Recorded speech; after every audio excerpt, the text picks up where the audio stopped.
Today's attack underscores the imperative for the killing to stop, and to stop now. Firm talk from the UN after a third such incident on an UNRWA facility since Operation Protective Edge began. The Palestinian death toll now exceeds 700, while 35 Israelis, mainly soldiers, have been killed. We engaged the spokesperson on efforts to bring about a ceasefire.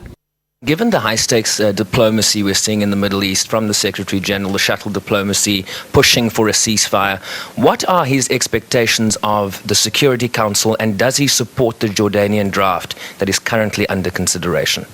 I wouldn't comment on the draft resolution as it proceeds. Of course, that's really a question for members of the Security Council to consider. You wouldn't comment on a draft resolution pushing for a ceasefire, given that he's in the region to accomplish just that? He's pushing for a ceasefire, and he's working with different parties. We wouldn't comment on specific initiatives. And given the sensitive diplomatic work that he has to do, we're not really talking about specific proposals in detail in public. What he is pushing for has been very clear. He wants a halt to fighting, and ultimately, beyond that, he wants to be able to deal with the root causes of the problem. So you don't see a role for the Security Council?